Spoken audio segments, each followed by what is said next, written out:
नमस्कार दोस्तों, मैं हूं धनंजय पाठक और आप देख रहे हैं code with Dhananjay Pathak sir. So आज के इस सीरीज में हम लोग सी का फर्स्ट प्रोग्राम देखने वाले हैं। बिल्कुल जीरो से होगा, जो कि स्टेप बाय स्टेप होगा। हेलो वर्ल्ड को हम लोग प्रिंट कराएंगे। तो चलिए वीडियो को शुरू करते हैं। सबसे पहले देव प्लस प्लस को मैंने ओपन कर लिया। उसके बाद फाइल पे जाना है, न्यू पे जाना है और सोर्स फाइल पे जाना है। आप चाहे तो शॉर्टकट की कंट्रोल एन भी यूज कर सकते हैं। चलिए एक प्रोग्राम को लिखते हैं जो कि एकदम बिल्कुल हेलो वर्ल्ड होगा और बिगनर के लिए बहुत ही यूजफुल होगा। ये हमारा फर्स्ट प्रोग्राम होगा। तो शुरू करते हैं। Has include stdio.h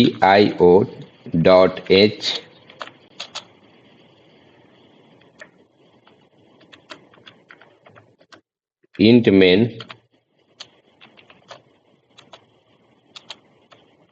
curly bracket को ओपन कर दिए।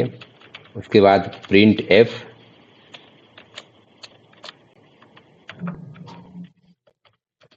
Hello world.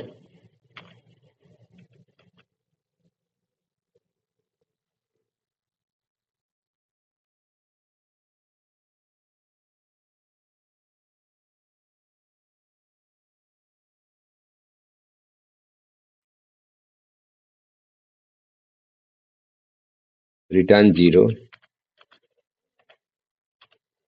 सेमीकोलन से इसको हमने टर्मिनेट कर दिया। अब आपको फाइल पे जा करके इसको सेव करना है। आप चाहे तो कंट्रोल एस भी कर सकते हैं। फर्स्ट डॉट सी, ये जो मैंने फर्स्ट लिखा, फर्स्ट हमारा फाइल का नेम है और डॉट सी का मतलब होता है कि ये बतलाता है कि सी में हम लोग प्रोग्रामिंग कर रहे हैं। ये सी का एक्सटेंशन होता है। जैसे आप सी प्लस प्लस का करेंगे तो उसका एक्सटेंशन अलग होता है, पीएचपी का एक्सटेंशन अलग होता है, जावा का एक्सटेंशन अलग होता है। उसी तरह से सी का एक्सटेंशन होता है डॉट सी। तो हम लोग इसको सेव कर देंगे और हम लोग इसको सेव कर रहे हैं डेस्कटॉप पे।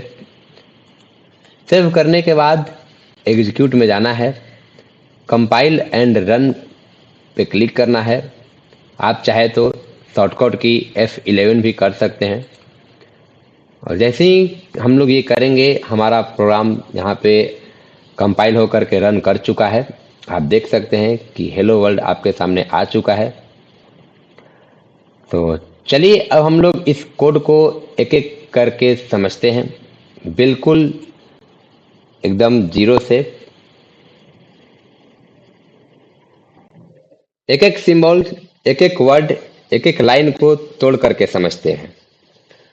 तो सबसे पहले हम लोग हैज का मतलब समझ रहे हैं। हैज सिंबल का मतलब क्या होता है?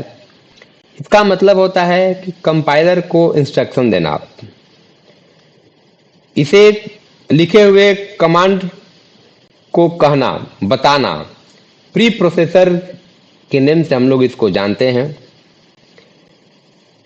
ये कोड कंपाइल होने से पहले रन होता है। ये सी का एक्चुअल स्टेटमेंट नहीं होता है।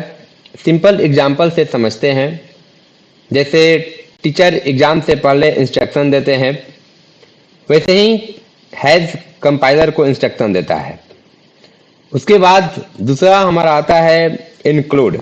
इंक्लूड का मतलब किसी दूसरी फाइल को अपने प्रोग्राम में जोड़ना, क्योंकि सी लैंग्वेज में सब कुछ इनबिल्ड नहीं होता है।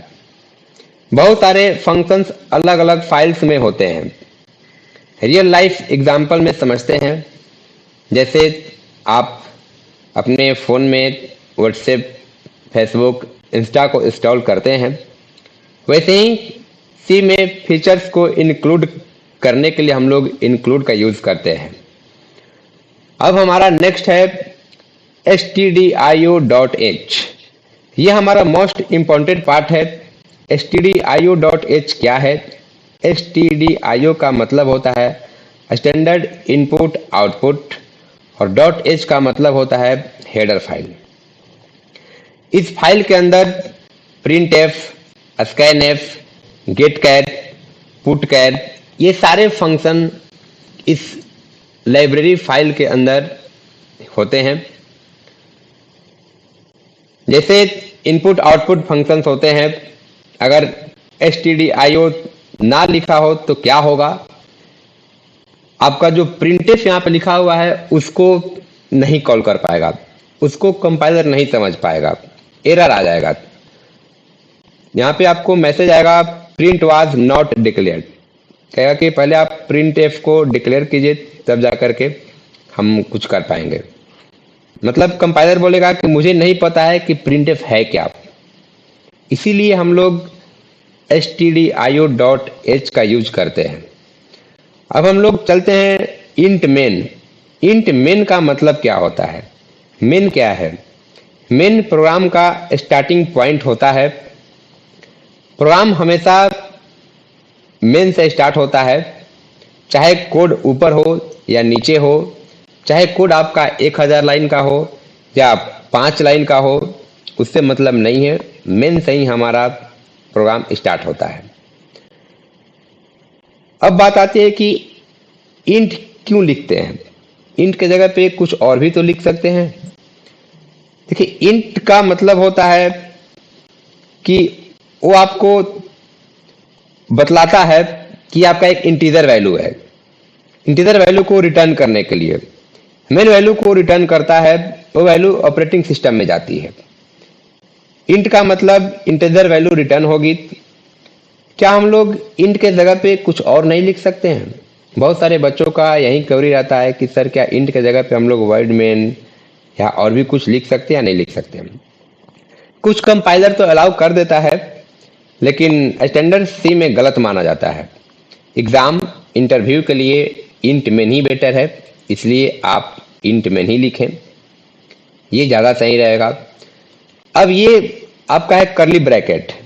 करली ब्रैकेट के अंदर में हम लोग सारे अपने मैसेज को, बात को लिखते हैं। इसको हम लोग बॉडी भी बोलते हैं। हमारा प्रोग्राम का ये बॉडी है, इसी के अंदर हम लोग सारे कुछ को लिखते हैं। मेन फंक्शन यहाँ से स्टार्ट और यहीं से एंड होता है। आप यहाँ पे देख सकते हैं कि करली ब्रैकेट यहाँ ओपन हुआ, यहाँ पे मैंने इसको एंड भी किया। जो चीजें करली ब्रैकेट के अंदर है वही फंक्शन काम करता है। प्रिंट एफ का मतलब समझते हैं। प्रिंट का मतलब होता है प्रिंट, और एफ का मतलब होता है फॉर्मेटेड। इसका मतलब कि प्रिंट एफ का फुल फॉर्म होता है प्रिंट फॉर्मेटेड, स्क्रीन पर आउटपुट को दिखाना। प्रिंट एफ में हम लोग ने लिखा है हेलो वर्ल्ड। इसका मतलब है कि हेलो वर्ल्ड टेक्स्ट है, जो कि एक आपका ये स्ट्रिंग है, और स्ट्रिंग को हम लोग हमेशा डबल कोट में ही लिखते हैं। अब यहाँ पे एक और क्वेश्चन आता है, बहुत सारे बच्चे का यही क्वेश्चन होगा कि आप लोग बहुत सारे वीडियो देखे होंगे, आप लोग किसी को भी देखे होंगे तो पहला प्रोग्राम में सभी लोग हेलो वर्ड ही प्रिंट क्यों करवाते हैं? इसके पीछे का एक कोई लॉजिकल रीजन तो नहीं है, बट इसको लिखने का एक यही राज है कि जब 1972 में डेनिस रिची सी लैंग्वेज बना रहे थे तो उन्होंने पहली बार हेलो वर्ल्ड ही प्रिंट कराया था। उसी टाइम से ये प्रचलन में है और सभी लोग पहली बार इसी को प्रिंट कराते हैं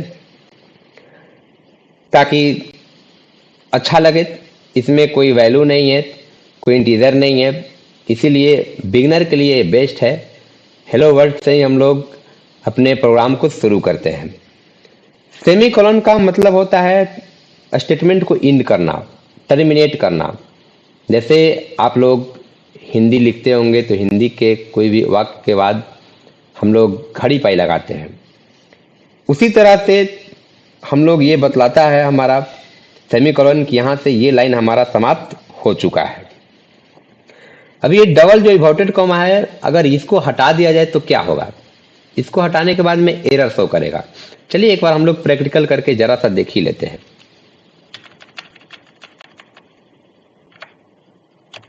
और F11 हम यहाँ से करते हैं। देखिए यहाँ पे आपको एरर शो कर रहा है। इसका मतलब ये है कि हम लोग को जो ये कोड है, जो प्रोग्राम है, विदाउट स्ट्रिंग है, तो इसीलिए हम लोग को इसको डबल इन्वर्टेड कॉमा में बंद करना पड़ता है।